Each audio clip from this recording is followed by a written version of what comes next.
Hello guys, this is me Ajay Singh who has just scored 576 marks in RENEET 2026।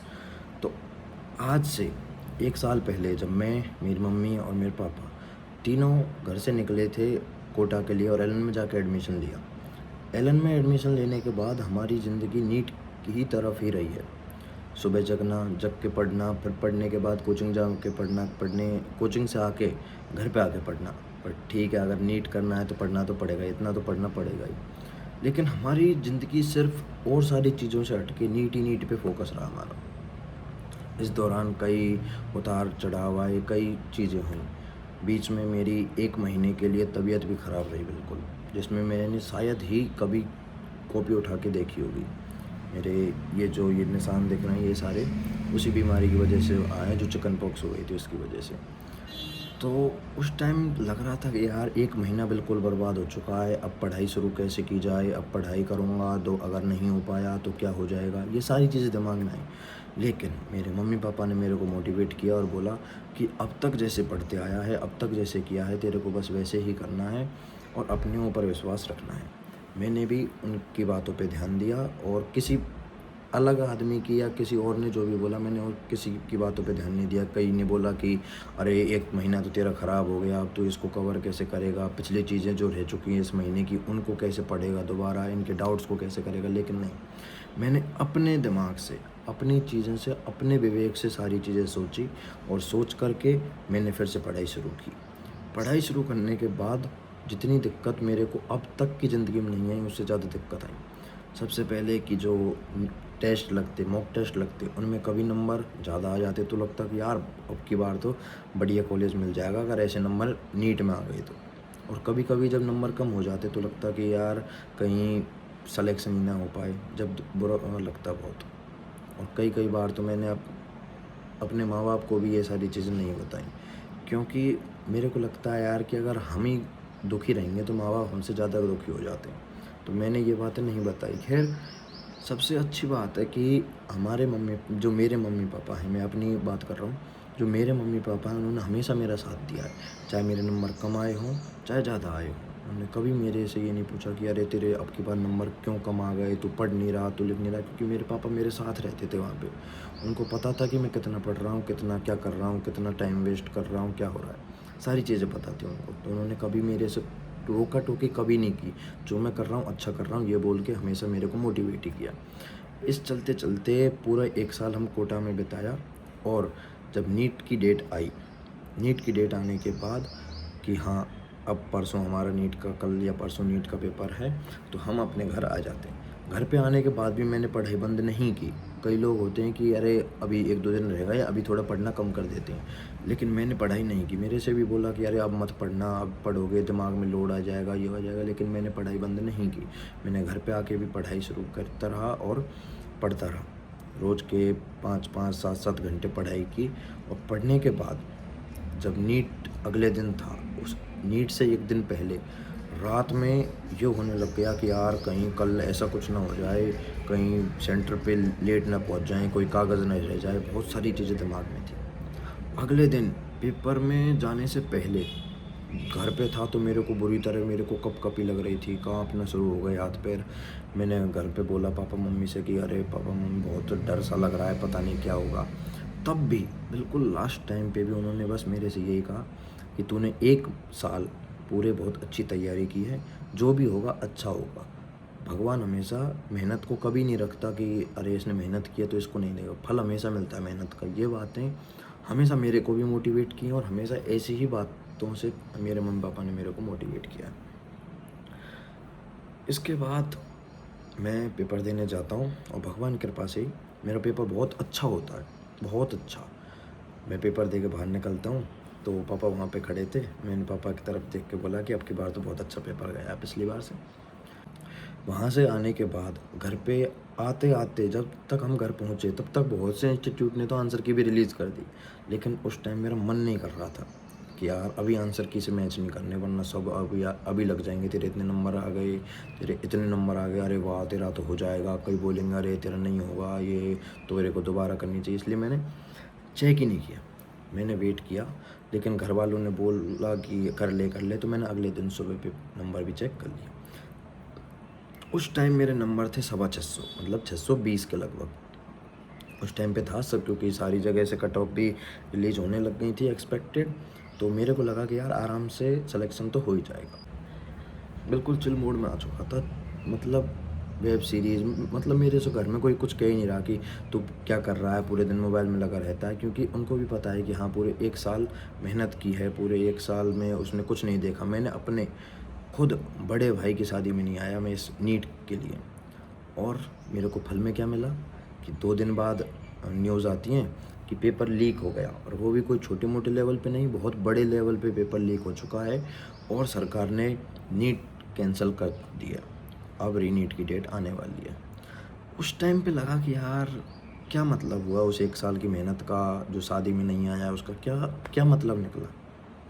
लेकिन मेरे घर वालों ने उस टाइम पे मेरे को जितना मोटिवेट किया, उस टाइम पे जितना मेरा साथ दिया मेरे हर डिसीज़न में। मैंने बोला मेरे को कोटा नहीं जाना, मेरे को यहीं पे अब घर से तैयारी करनी है। उस टाइम पे भी घर वालों ने मेरे पे दबाव नहीं दिया कि नहीं कोटा ही चल, कोटा जाके अच्छी पढ़ाई हो जाएगी, यहाँ पे तेरी पढ़ाई नहीं हो पाएगी। घर वालों ने मेरे से कोई दबाव नहीं दिया। लेकिन मेरे को इस बार था कि ये मेरे लिए शायद दूसरा मौका है, क्योंकि उस टाइम पे जो कट ऑफ थी उससे मेरे 5-10 नंबर ज़्यादा थे।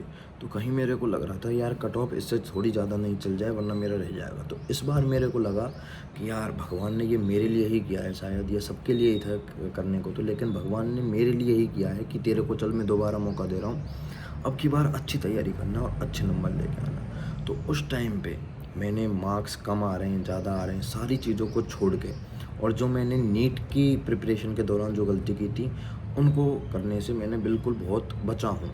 मैंने नीट के पेपर, जो नीट की प्रिपरेशन थी उस टाइम पे मैंने एक तो मॉक टेस्ट बहुत कम दिए थे, क्योंकि उस टाइम पे डर था मेरे को कि यार पेपर में नंबर कम आ गए तो कहीं मोटिवेशन या मोरल डाउन नहीं हो जाए, इसलिए। लेकिन इस टाइम पे मैंने सोचा कि अब से रोज़ एक टेस्ट देना है, एक मॉक टेस्ट देना है, फुल सिलेबस का हो या पार्ट सिलेबस का, कैसा भी हो, मेरे को एक टेस्ट देना है। और मैंने 20 तारीख से, 20 मई से और लास्ट के पेपर तक, रीनीट के पेपर तक, मैंने हर रोज़, किसी किसी दिन रह गया हो तो पता नहीं है, लेकिन मैंने ज़्यादातर 90% रोज़ मैंने एक मॉक टेस्ट दिया है। और उस मॉक टेस्ट का मेरे को फ़ायदा ये रहा, क्योंकि उस टाइम पे मैंने जो मेरे मॉक टेस्ट दिए उनसे जो मैंने गलतियाँ करी उनको सारी मैंने एक नोटबुक में या एक जगह लिख ली कि हाँ जब मैं जाऊँगा उससे कुछ दिन पहले मेरे को ये 2-3 बार रिवाइज़ कर देने हैं ऐसे क्वेश्चन कि अगर ऐसे क्वेश्चन आए तो ऐसे क्वेश्चन मेरे से दोबारा गलत नहीं हो। ये ही कॉन्फिडेंस, यही मेंटलिटी मेरे को एक टीचर ने बताई थी कि भले ही तुम्हारे मॉक टेस्ट में नंबर कम आए ज़्यादा आए, ये इससे कोई मतलब नहीं है।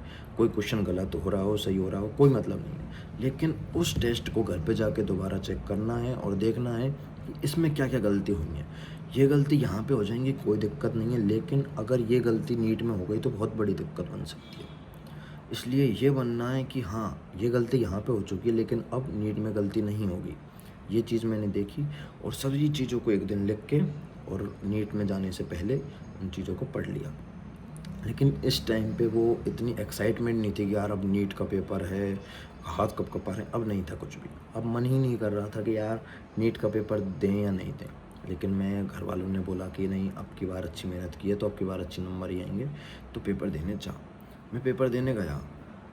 पेपर देने के जाने के बाद मेरे हाथ में पेपर आता है। मैं शुरू करता हूँ पेपर करना, तो बायो देखता हूँ बहुत ही आसान। बायो हो जाती है मेरी आधे घंटे में। फिर मैं जाता हूँ केमिस्ट्री की तरफ। केमिस्ट्री की तरफ जाने के बाद 1-2 क्वेश्चन तो मेरे को आसान लगे। फिर मेरे को वो होने लग गया कि यार ये क्वेश्चन नहीं हो रहा, ये क्वेश्चन नहीं हो रहा। लेकिन मैंने पैनिक नहीं किया बिल्कुल, क्योंकि मैंने ये देखा है कि जब मैंने पैनिक किया है किसी भी टेस्ट में, किसी भी पेपर में, मेरा पेपर बिगड़ा है, तो मैंने बस 2 मिनट का शांति से बैठ के मैंने अपने आप को एक शांत मोड में रखा बिल्कुल कि हाँ मेरे को पैनिक नहीं करना है बिल्कुल भी। और मैंने आराम-आराम से सारे क्वेश्चन केमिस्ट्री के किए और उसके बाद फिज़िक्स पे गया। फिज़िक्स पे जाने के बाद जो क्वेश्चन नहीं आ रहे वो साथ के साथ छोड़ता गया और जो अगले क्वेश्चन है उनको करता गया।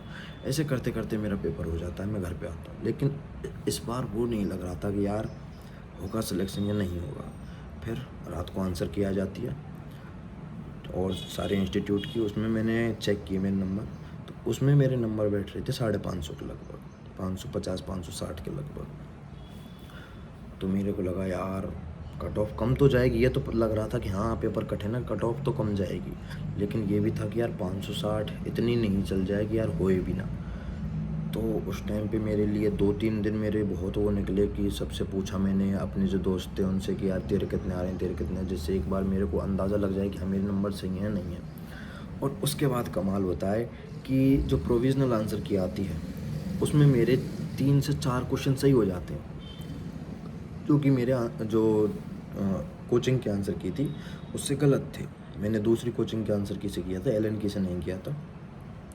तो उससे मेरे 3-4 क्वेश्चन सही हो जाते हैं और मेरे नंबर हो जाते हैं 575-570 के लगभग। उसके बाद बहुत खुशी हुई कि हाँ सारे कोचिंग वालों ने यही कट ऑफ बताई थी, तो मेरे को लगा कि हाँ अब तो आराम से हो जाएगा, अब तो आराम से हो जाएगा। और अब जो जितनी मेरे को खुशी हुई, अब जितना मैं आराम से जिए ये मैंने उसके बाद के जो 10-15 दिन मैंने बिल्कुल आराम से, बिल्कुल एक मतलब शांति से जिए हैं, ना किसी की टेंशन कि अब पेपर लीक होगा नहीं होगा। बहुत सारी चीज़ें आईं, लेकिन एनटी वालों ने बोल दिया था कि अब की बार आप ऐसा कुछ नहीं है, अब की बार हमने सारी चीज़ें एक अच्छे तरीके से की हैं। तो मेरे को भी लगा कि यार एक बार और विश्वास करके देख लेते हैं। तो मैंने विश्वास किया और मैंने सारी चीज़ों को एक साइड रख के अपनी मेंटल हेल्थ को सही रखा। सबसे मेन चीज़ है पूरी जर्नी में मेंटल हेल्थ। अगर आपकी मेंटल हेल्थ सही नहीं है तो आपका कुछ नहीं हो सकता। मैं यही कहूँगा, सीधी कहूँगा कि कुछ नहीं हो सकता। क्यों? अगर दिमाग में ही चीज़ें अगर आप लेके बैठे हो उसको 7-7 8-8 घंटे और दिमाग में ही चीज़ें नहीं चल रही, दिमाग आपका कहीं और जगह पे चल रहा है, तो आपके वो 7-8 घंटे बिल्कुल भी काम के नहीं हैं। अगर आप 3 घंटे पढ़ रहे हो लेकिन मेंटल हेल्थ सही है आपकी और एक ही जगह पे आपका फोकस है, तो आपके वो 3 घंटे भी जो और लोगों के 12-12 या 8-8 घंटे हैं उनसे अच्छे होंगे, उनसे ज़्यादा प्रोडक्टिव होंगे। ये बात मैंने सोची और मैं आराम से रहा। फिर 16 तारीख को जब वो फाइनल आंसर की आती है, तो मैं उस टाइम पे गांव गया था। तो गांव में मैंने देखा कि अगर आंसर की आ गई तो मैंने सोचा घर आके और जब चेक करूँगा। घर आके मैंने चेक किए तो थोड़ी देर बाद देखा कि रिज़ल्ट भी आ चुका है। अब रिज़ल्ट तो आ गया, लेकिन बार-बार जब रिज़ल्ट खोलें नहीं आए, रिज़ल्ट खोले नहीं खुले, मतलब साइट क्रैश हो चुकी थी बार-बार। फिर दिमाग में वही कि यार कहीं नंबर कम ज़्यादा नहीं हो गए हों, कम नहीं हो गए हों कि कहीं सिलेक्शन नहीं हो, 570 तो मेरे आ रहे हैं, कहीं 560 ही नहीं रह गई हों। ये सारी चीज़ें दिमाग में चल रही हैं बुरी तरीके। उस टाइम पे पैनिक आ गया था मेरे को, पैनिक मोड में आ गया था मैं बिल्कुल कि यार कहीं गलती से रह नहीं गया हो। तो ऐसे करते करते 10:30 या 11 बजे के लगभग रिज़ल्ट आया था और खोलते खोलते हमको 12:30 बज गए, 12:30 लगभग 1 बज गए रात के। और रिज़ल्ट आया और रिज़ल्ट देख के मैंने सबसे पहले मम्मी और पापा बैठे थे साइड में, उनको दिखाया। वो बहुत खुश हुए कि वाह क्या, मतलब बहुत अच्छा रिज़ल्ट था, बहुत अच्छी रैंक थी। मेरी रैंक आई थी 20,242। तो मतलब इस रैंक पे तो आराम से कॉलेज मिल जाता है। तो हम भी खुश थे कि वाह यार क्या रिज़ल्ट आया। घर वाले भी, पापा ने भी बोला कि मेरे को तो पता था, मैं तेरे साथ रहा था, मेरे को पता था तेरा हो जाएगा, तूने अच्छी मेहनत की है। मम्मी ने भी यही बोला। बहुत खुशी हुई कि यार क्या और क्या चाहिए। हम मेहनत करते इसलिए कि हम खुश हों, हमारे मम्मी पापा खुश हों, और खुश थे, बस यही था। और उसके बाद तो मतलब ये लगा लो कि रिज़ल्ट आया है, तो उसके अगले दिन जब मैं सुबह जगा हूँ तो मेरे को ऐसा लग रहा है कि मेरी पूरी ज़िंदगी ही बदल गई है। सुबह-सुबह हमारे रिश्तेदार, घर वाले सबके फ़ोन आ रहे हैं कि कैसा रिज़ल्ट, पापा कर रहे हैं सबको फ़ोन, सभी से शुभकामनाएँ मिल रही हैं, सभी कांग्रेचुलेशन, सभी मतलब बहुत खुश माहौल हो गया था बिल्कुल। हमको लगा कि यार अच्छा हुआ, 1 साल मेहनत अब काम आई है। भले ही ये 1-2 महीने ज़्यादा मेहनत हो गई, 1 महीने एक्स्ट्रा मेहनत हो गई, लेकिन कोई दिक्कत नहीं है, वो मेहनत काम में आई है और उस मेहनत ने मेरे को बहुत अच्छा फल दिया है। उसके बाद हमको 1-2 जगह पे सम्मान के लिए भी बुलाया मेरे को, और मेरे साथ-साथ पापा का भी सम्मान किया। तो मेरे को बहुत खुश हुआ कि मेरी वजह से, अगर पापा का सम्मान वैसे होता तो वो अलग खुशी होती है, लेकिन उस टाइम पे कि हाँ मेरी वजह से मेरे पापा का सम्मान हो रहा है, मेरी वजह से कुछ मैंने ऐसे काम कर दिया है या कुछ ऐसा हो चुका है कि हाँ मेरे पापा का, मेरे पूरे परिवार का नाम ऊंचा हो गया है या रोशन हो चुका है, तो बहुत खुशी हुई। और बस इसी के लिए हम करते हैं कि हाँ घर वाले खुश रहें, घर वालों का नाम हो, बस। और बस यही थी मेरी पूरी जर्नी। आपको बस ये ध्यान रखना है कि सबसे ज़्यादा जो मेन है वो है कि दिमाग, अगर आपका दिमाग सही है, मेंटल हेल्थ सही है, मेरा मतलब है मेंटल हेल्थ से, कि अगर आपकी मेंटल हेल्थ सही है, आप कंसंट्रेशन कर पा रहे हैं, तो आप कैसी से कैसी भी, भले ही कितनी भी बड़ी या कितनी भी बड़ी एग्ज़ाम हो, कितना भी बड़ा सिलेबस हो, आप हर एक एग्ज़ाम को, हर एक चीज़ को क्रैक कर सकते हैं। बस आज के लिए इतना ही। तो इस चैनल पे ही मैं अब आगे से वीडियो बनाऊँगा, आपके लिए गाइडेंस भी करता रहूँगा कि मैंने कैसे तैयारी की और फिज़िक्स केमिस्ट्री में भी कैसे अच्छे मार्क्स लाए जा सकते हैं। एक अच्छे प्लेटफॉर्म पे जाके, एक अच्छे कोचिंग में जाके, कोचिंग तो सारी ही अच्छी है, मैं नहीं कहूँगा कि कोई कोचिंग बुरी है, लेकिन अगर आप उस कोचिंग के जो मटेरियल है, अगर आप उस मटेरियल को अच्छे से कर लेते हैं, तो मैं आपको बस वही बताऊँगा कि आपको कैसे अच्छे से करना है, क्या नहीं करना है और क्या करना है। इस चैनल पे अब कुछ दिन बाद काउंसलिंग भी शुरू होने वाली है, तो सारी जो मेरे को जो कॉलेज मिलेगा, सारी चीज़ें मैं इसी चैनल पे बताऊँगा। तो बस आज के लिए इतना ही, बने रहिए। राम राम।